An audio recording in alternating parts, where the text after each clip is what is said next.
sign up for a Givebutter profile or sign in. That does not give them access to your Givebutter dashboard. This is just their own mini hub associated with their email. So we can see I'm already signed in, so I'm just going to simply create my page. So here I can go on and set my fundraising goal, and I can build out my story section over here. And so when I click Join Fundraiser, we're going to take a look at the different experiences here.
Autonomy in the fundraising experience that allows them to keep track of the individuals who have already submitted their donation. They can go on and say their own thank yous and help your supporter with that donor acquisition process over here. Now, edit page is just simply going to be where your fundraiser can update their information.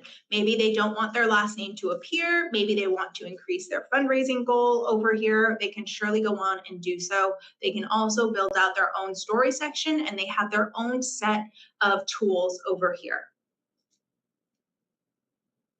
All right. Now, this is for individuals who are fundraising. Now, if you want to encourage those individuals to work together as part of a team, then you can enable multi-team fundraising over here. Now, with multi-team fundraising, your fundraisers can create their own team when they're registering, or you can set up teams for them to join over here. So you can enter that team name. You can say the Butter family, sophomore class, so on and so forth. I know we have a couple of schools here. Now, under other options, this is where you're going to customize that experience. And so here we can see whether or not we want to keep that public fundraise button an option on the campaign. We can adjust the fundraise language. Maybe we want to say, click here to join. And we can also set limitations around the number of individuals that join any team here. All right. Now, under event, this is where you're going to go on and create the event to your liking. So with Givebutter, you can host in-person, digital, or hybrid events. And so I'm just going to select hybrid over here. And now you need to enter your event name. Event name and event details are part of the calendar integration. So you just simply want to make sure that this is clear what it is to your supporters, since it is going to be in their calendar. Now, event details read as optional. I don't personally believe that information should be optional. We want to let your supporters know of any important information. So food is free, family-friendly event. You would want to also let them know if parking is at a cost, if it's cash only, if they accept cards, so on and so forth. Just making sure your supporters feel prepared in anticipation for your event here. So let's ignore that optional over here and make sure that we're including information under event details. Now, as we scroll down over here, you're going to enter the start date and time for your event. Something to note here is that this is going to pull from the time zone that's listed in your account settings. So if you did not update that account settings time zone, it's going to default to UTC, I believe, and that can be confusing, not really translatable, so we want to make sure that this is correct here. Now, for those of you hosting an in-person event, you can go on and enter the location details. So maybe you have an address for where that event is going to be hosted. We do have some address validation here that you can use to include that information. If you want this in-person location information to be private, you're going to have an option here to keep those location details private. You just simply need to turn on that toggle over here. Now we're going to see this live stream option here, which is available for hybrid and digital events. Now with that live stream option, you can showcase a live stream on that cover photo space. You just need to make sure that you set up the live stream on YouTube, Vimeo, Twitch, or Facebook. And once you have that live stream link, you can just paste that there and you can choose to start your live stream whenever you and your team are ready. Or you can choose to schedule your live stream so that it will automatically appear on your campaign at said date and time here. So pretty flexible with how you set that up. Now, for those of you who plan on selling tickets, you're going to have this sub-menu with the tickets option. Now, creating tickets is probably going to be the easiest thing you do in this setup process. You're going to select new ticket here, and you're going to see ticket name is required. So give that ticket a name. Maybe we want this to just be an RSVP ticket for, in my example, a walkathon. Now, if you're hosting an in-person event, you don't need to worry about ticket type. This is automatically going to be assumed as an in-person ticket. If your event is completely digital, then you don't need to worry about selecting digital. It's going to be assumed once more. The only reason we see that option on my end is because I selected a hybrid event.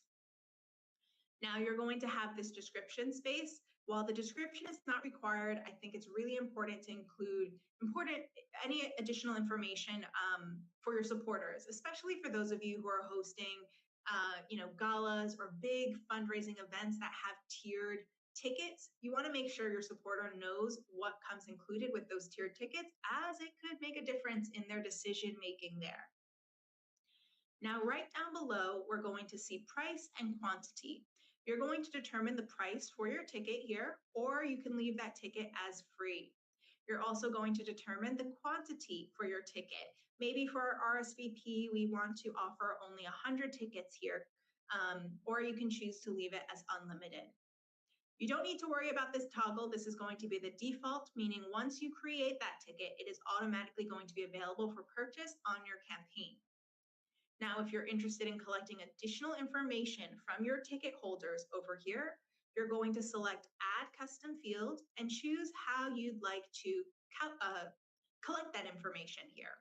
So for my RSVP ticket, let's say I just need to have t-shirt sizes for each individual.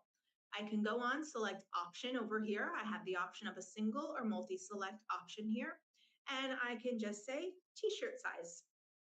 And let them know, please enter your t-shirt size for your free Walker shirt. And I can go on and add those sizes here. So maybe small, medium, large, extra large, so on and so forth. Now, I want to make sure that they are only selecting one t-shirt size over here instead of multiple t-shirt sizes. So I'm just going to select single here, and I can make this required. So for those of you who may need to collect dietary restrictions, maybe collect meal tickets, then that's going to be a great feature for you to use when you're creating these ticket types for each supporter, for each tier, pardon me. And then once you create that ticket type, it is now going to be available on your campaign. Now, under sharing over here, just something to highlight once more, you are going to have that campaign link here. I think it was Rachel who had asked, it is going to always be givebutter.com/language of your choice. So you could come here and you can update the campaign URL slug, perhaps to the campaign title, just so it's recognizable for your supporters here. And once you claim that, it is your link, but it will always be givebutter.com/. Now, under tools over here, this is going to be your donor's experience. So how you're customizing the information they see. And under tools, if we scroll down, you are going to see the recurring plans option. So if you want to enable that on your fundraising event or your fundraising page, you can simply turn this toggle on. For this event, I'm going to turn it off. Maybe I don't want to collect recurring donations here. That's completely up to you. Now, as we scroll down, we're also going to see custom donation amounts. Now, Givebutter has some set defaults, which you can use if you'd like, but you can also delete some of these options that may not pertain to your cause here. So there we can customize our donation amounts. Maybe we want to start at 15 instead of 25, and then maybe increase that to 30, so on and so forth. Now, you can also add a description for any of these custom amounts. So we can say for $15, you can feed a family for a week, so on and so forth. Maybe for $30, this is a family's month of groceries. And so this is highlighting the impact that a donation can make on our organization. So our supporters can see the type of level of impact that they would like to make when they're leaving their donation. Now, if you have funds and you want to display that on your campaign, we'll see that over here. Otherwise, you don't have to showcase this information. If it's not relevant to this event or fundraising page, you can simply turn that toggle off. Now, if you have a match challenge, you can enable matching over here, and you're just going to update the match with pertinent information. So how much is that match challenge? What does that match ratio look like? And then, of course, any additional information like the match name, maybe you have a logo for the sponsor, and then a match description here as well. Now, you can also collect campaign custom fields. So there's going to be a couple of different custom fields throughout the week. Campaign custom fields are going to be information that you're collecting from both donors and ticket holders alike. If you're not hosting an event, then it's just going to be information you're collecting from your donors here. So this is going to be general information. Are they interested in volunteering? Yes or no? Are they interested in subscribing to your monthly newsletter? Yes or no? So this is not going to tie in with that ticket information here. And Mary, great question. Does matching automatically turn off when the match is met? Absolutely. So if we take a look on this first example here, pardon me for going too fast, we're going to see that the match has been completed. You can choose to extend the date if you're coming up on the end date here for that match and just continue to extend it and maybe perhaps update the amount there. Now, for the auction piece, the auction does need to be added to an existing campaign. So it's not a standalone auction at the moment. So all you would have to do is select add auction here, and you can choose the date and time, the start date and end date and time for your auction. Now here, you're also going to see this publish auction button. This is in the event that you want to highlight that auction tab on your campaign. If you are not ready and you don't have any information prepared yet, you can turn this toggle off for when you are ready to share this with your supporters. You're also going to decide your bidding method over here. Now on Givebutter, this is going to be a standard bidding as a default, but you also have the option of automated bidding. Now, standard bidding is that typical paddle raise experience, that one-to-one bid experience.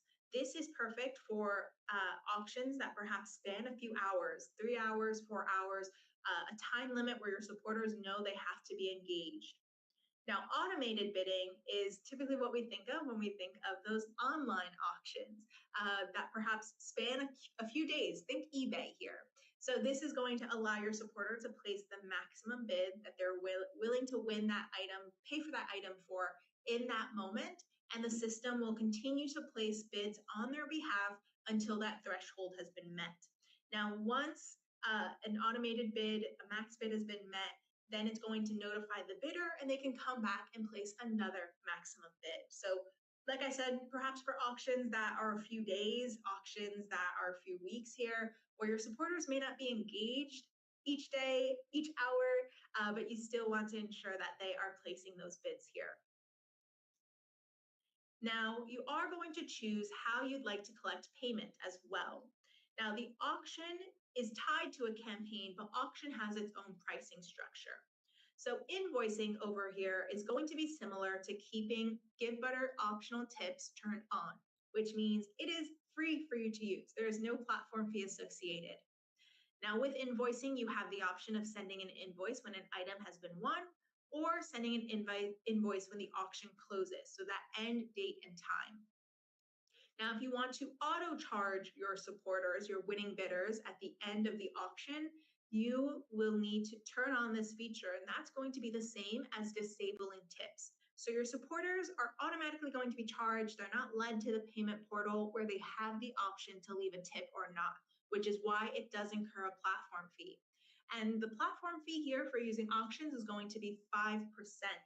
Now, something to note here is that it is the same criteria. If your supporters choose to cover those processing fees for you, they are covering that platform fee for you. If they opt out, that platform fee is coming out of the transaction total once it's been processed. And we'll show you what that looks like tomorrow when we're diving into the CRM.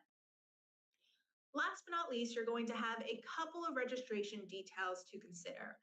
Whether or not you'd like to collect payment information at registration, whether or not you want to allow for anonymous bidding, and whether or not you want to create your own custom terms and conditions, which I think you should, just providing that safety net for your organization and creating guidelines for a fun experience here. And so then once you're all set, you select create auction, and you're going to see here, now you have the ability to set up your auction item even further. So your auction even further. So you can set up those items here, you can adjust notification, and you can review any registered bidders here as well. Now, we do have a whole course on creating auctions, and we'll show you examples of what it looks like for reconciling those winning bids, so on and so forth. And I'll be sure to share that in the follow-up email today. Now, our last tab over here is going to be settings. Now, while tools and settings sound pretty similar, they are completely different. Tools is your donor's experience, whereas settings is going to be your admin/organizational experience. So under settings here, you'll see that you can update your campaign type. Maybe you have a form right now, but you really like the page. You can update it to a page easily enough. You can also go on and choose if you'd like to hide the supporter feed or not. By selecting this toggle, that will be removed from your campaign. You can also customize the language on your button. So remember, it's always going to say donate, or if it's an event, it's going to say donate in tickets. You can make a different call to action. You can say, make a difference, leave an impact, contribute here, purchase tickets here. You can update that information under the settings tab. You're also going to have your own thank you message space here. And so in that thank you message, this is going to be a custom message that you create that goes out on all of your supporters' receipts. And so with that thank you message, this is a great place to also include information on your website, also include contact information. So if your supporters do have a question, they know who to reach out to over here. And you're still going to have that bold and that hyperlink option here. Now, if you recall from yesterday, each campaign you create on Givebutter is going to have its own pricing model. So each fundraiser, each event, you decide exactly how you'd like to collect those donations or tickets from your supporters. Now, by the default, it's always going to be optional tips turned on and processing fees as optional. If you want to change that structure, you can go on and choose to disable tips. Maybe you don't want to encourage tips from your supporters. Maybe you want to ensure that this is completely free for you, and you can go on and require the fees here. So your supporters have to cover those fees in order to complete their transaction over here. Now, with this fees and tips option, this is flexible while you're fundraising. Maybe you want to try out disabling the tips for a week, see what those donations look like, and then enable it the week after. Completely up to you. Throughout your fundraising experience, you have the ability to make changes even as you're actively fundraising here. So that is the bulk of creating these robust campaign types over here. I do have some suggested tasks here for everyone Tomorrow, we're going to move away from fundraising and we're actually going to dive into the donor management software. So if you're interested in that, you can come with your current contact information. We can walk through the whole process of importing your contacts and, of course, transactions, so donor history as well. Tomorrow in the reminder email, and it's also in the workbook, we have some templates. So if you want to use a Givebutter template to ensure that this is going to be an easy experience for you, you can take a look at that. My other recommendation would be to continue making edits to your page or event campaign type. If you have any questions throughout this week, we are here for you. We want to make sure that you feel confident in using this tool, of course. But remember, I can't assign homework. This is a free-for-all, so just a suggested task, just to make sure that you are successfully navigating this week here. I know it is officially the hour, my friends. I hope you all have a great day. It is only Tuesday, but we are getting through the week together. And for the remainder of you, if you have any questions, let's jump into our Q&A over here. If you wouldn't mind, on the left-hand side, there is a Q button. If you could go on and mark yourself as having a question so that I can just keep track of that information here. Now, of course, we're still recording here, so if you do need to hop, don't worry, you'll still have access to this recording after the session here. I see some questions in the chat, so I just want to make sure that I'm addressing them here for us. So Gabriel, we just used the campaign feature at one of our events and loved it. Great, I love it. When and how do you recommend we tell our potential donors fees involved, which show at the end of the donation process? That's a great question. There are many different ways that I've seen this done. So I would say I've seen it in the story section. So people let their supporters know flat out, do not leave a tip. You do not need to leave a tip at all. And then explain, in order for this platform to be free for us, we need to have this tips option on. So that's one way that you can do it. You can also use it in your personal communications with your supporters. So if you're sending out an email and you're making a call to action to give, maybe you want to add an asterisk and let your supporters know there is going to be an optional tip. It's truly optional, just to maintain that this platform is free for us to use. You don't need to leave a tip. So that's probably how I would recommend communicating that. Another way, just kind of thinking right now, you could also include that information in the campaign update. So you can definitely go on and use that there as well, just to share the information about the pricing and the fees there. Great question. And then Rachel, does a person submit credit card info when they bid? So if they are registering and you did not turn off that toggle to require payment information at registration, it will ask them for their credit card information. If you do not want to collect credit card information at registration, then you'll want to come back into that section and turn off that toggle there. I'm just going to quickly grab the screen share here. I'm turning off the suggested tasks that will be in the meeting recap, so you're all fine there. But under auction, you'll just want to make sure that you turn off this toggle so that you don't require payment information here. But I'm looking at the second question here. Or do you have to chase them for payment if they win? So great question. So you don't have to chase them for payment if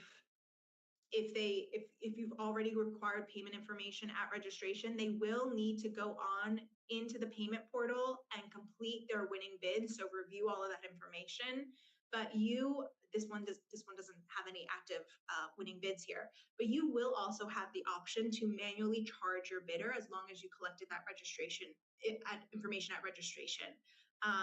Just something to note, when you manually charge a bidder, Rachel, it is going to charge that 5% platform fee, and it's just dependent on whether or not your supporter is opting into covering those fees or have opted out to covering those processing fees for you there. So just something for you to think about. I'm more than happy to dive into that more later. And then Gwen, do you have guidance on consent requirements for the use of photos of individuals? That is a great question. In my experience, because I used to work with children, so a nonprofit helping children get into private schools, we would have parents sign a form when they were registering with us, and that's how we would collect that information. If this is an afterthought, my recommendation would be moving forward. If you're hosting a fundraising event, maybe create a custom field under tools over here and just ask your supporters if they're okay, if they consent to you taking pictures at the photo and you using their photos at the event. You could also just simply reach out to each individual if you know who they are in the image and ask if it's okay to use their image and their likeness, maybe a quote or so. But that's probably the best idea that I have there. All right. Now I see here Anne has been waiting patiently. Anne, I'm going to pass it on over to you. Thank you. Can you hear me? Yes, perfectly. Okay, great. I really need a basic explanation about the tipping option and a clear definition of what are processing fees and platform fees. I want to be really mindful about what I am asking my donors to give for. I mean, they're going to give, let's say, $100, and there's a 3% credit card, and then there's the optional tip. I made a donation recently to somebody else's nonprofit that was using Givebutter, and I was surprised to see at the end that I had basically a 10% surcharge. There was nothing that really kind of mapped that out to me as the donor when I was on the donation form.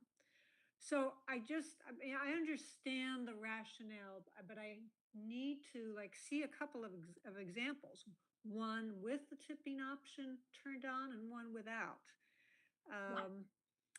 So is that something you can show me? Yeah, absolutely. Let's take a look at it right now together. So Great. I'm just going to pull up one of our page campaigns and I will use that one as an example here. So just to refresh everyone's memory on our pricing structure here. So optional tips are going to be tips that are directed to Givebutter. Now, this is going to appear at the end of the donation flow. So like Anne had mentioned, and we're going to there is language there on the page that lets their supporter know that Givebutter is a free fundraising platform, thanks to optional tips from donors, so on and so forth. Now, if optional tips are enabled, it does not mean they are required.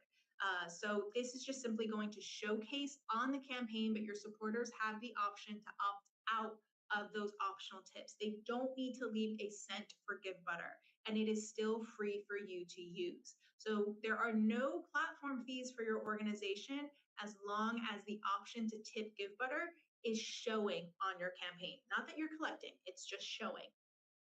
Now, the processing fees go to our payment processor. So that is distributed among the credit card companies. It has nothing to do with Givebutter. It's pretty much a basic online fee for a basic service fee for paying online, essentially. So that processing fee is always going to be 2.9% plus 30 cents. With the option to tip turned on, your supporters are just going to have the option here of whether or not they'd like to cover those processing fees. That's the only piece of information that they need to make a decision on there. They can choose to cover those processing fees or they can opt out. Whereas the optional tips, they can just truly opt out without even having to consider whether or not they're covering it. Now, just to show you an example of what that looks like on our demo campaign over here. So let's say we go through this transaction flow. Let's say we're going to leave $30 as a donation. Just continue through this here. And we're going to see that, sorry, someone turned it. Here we go. We're going to see that $30 donation here, and we're going to see the processing fees. So this is with the tips turned on here, Anne. So here we can choose whether or not we'd like to cover those processing fees here, and we let the supporter know what a processing fee is. Processing fees are always charged by companies, so on and so forth. Givebutter makes the processing fees 100% transparent and takes a 0% platform fee on top. So your supporters are going to have the option of whether or not they'd like to cover that processing fee. Now we're going to see the option to tip Givebutter here. So Givebutter does not charge any platform fees and relies on your generosity to support this free service. If they want to learn more about Givebutter, they can select this link that takes them to an article to learn more about what Givebutter is and how our pricing model works. But like I said, they don't need to leave a tip at all. They can just select other, and that's going to completely take that out here. So what I'm thinking is you probably saw that tip there for the 10%, and that's where that amount came from. But you can let your supporters know, just select other, and it's going to default to zero, and it is not going to charge them a tip to Givebutter whatsoever. Mhm. So Now, what happens if you don't turn on the tip option? yeah, great question. So let's cover that right now. I see Keisha has a follow-up question to that. Is there a way to change the default tip percentage suggested? Not at the moment. So this is just a proprietary algorithm that Givebutter has set up just to ensure that uh, perhaps that our services can continue over here. Um, and great question again, Keisha. Is there a reason why Givebutter doesn't put optional after the additive to support Givebutter? I'm not quite sure. I can bring that up to our team. I'm not the person that comes up with the design here, but I can let them know that that's probably something that they can consider there. So yeah, good idea. I'll be sure to pass that along to them. Now, and if you turn off the option to tip, so removing that space, Mhm. since there is no guarantee that Givebutter can make any funds off of the platform, we are going to then charge platform fees here. These are still going to be low cost platform fees dependent on the type of campaign that you're setting up over here, plus the processing fees. So let me show you what that looks like when we update that in the dashboard. So under settings, let's say I turn off uh, the tips option. So I disable together, the platform fee and the processing fee, or they can opt out of that. So that's pretty much what our pricing model looks like here. Okay. Okay, thank you. Yeah, any questions there, Anne? No, I really needed a visual example of that I hear to you. walk through what the form says. You know, when I made that donation, it might have just happened really quickly and I didn't see it. I just think that in the fundraising space, donors are not used to seeing that yet. That's why I want to proceed cautiously with it.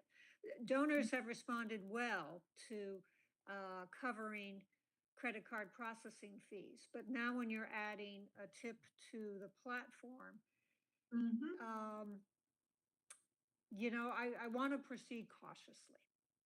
I hear you 100%. I will also say Okay. I'm also very much a visual learner.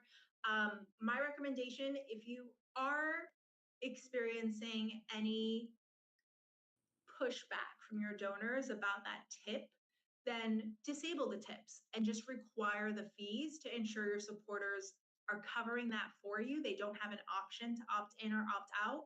And that ensures that it is completely free for you. There is no cost whatsoever that your organization will have to take on there. Hmm. Hmm. Yeah, Okay. Thank you. yeah, of course, of course, of course. And Keisha, I see your question here in the chat. Is there any plans in the future to get better pricing on credit card processing fee? I know some merchants will lower it by a small percentage after a certain volume here. I would love that. I personally have no communication in that reign, but I will bring along these questions to my support team, our support team, and see what they say. And then any responses, I'll be sure to add them into the shared notes here as well. And Rachel, can you edit the language about the tip in the checkout flow, or is that preset? So it is preset. That kind of goes back to Keisha's question here of, adding the language optional in that tip section. It is just going to be a default standard language that appears on the campaign.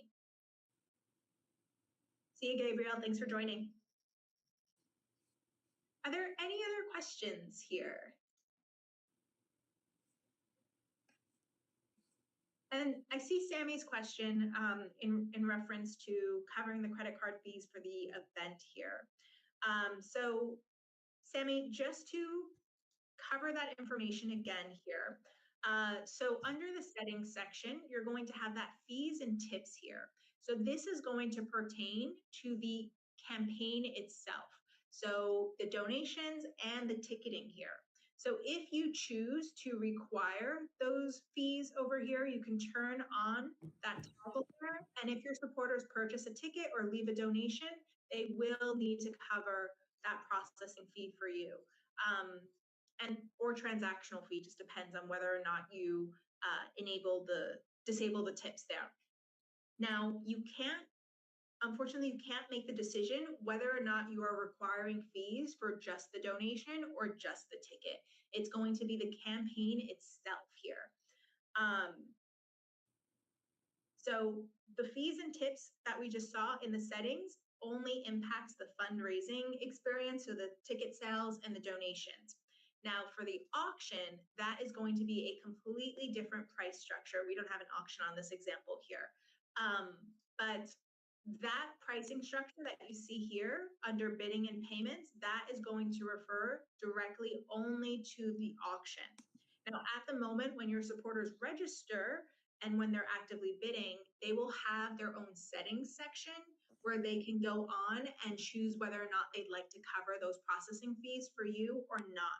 But right now we don't have it as required or hide it simply because we know that those auction prices range, and we just want to make sure that it's a very clear amount here.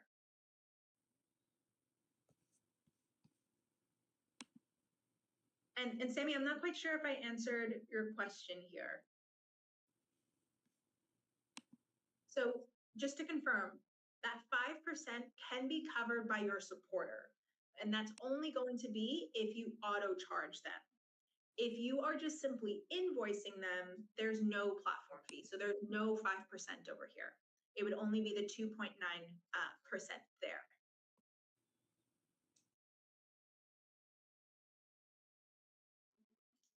Let me go back to the main room. All right. All right, my friends. Well, I will see you all tomorrow. We'll dive into the donor management system. If you want, you can follow along with the import process as well. And if you do have any questions, remember our lovely chat support team is there for you. All you need to do is click that chat button there, and you can reach out to one of those amazing individuals, and they are just as buttery and nice as I am, or at least I hope I am. All right, y'all. I'll see you. Have a good one. And yes, Tanisha, you will get a copy. It will be sent before end of day. I have another live training I have to host right now, but definitely by like 4 p.m. Eastern time, you should have this recording ready. Awesome. See you.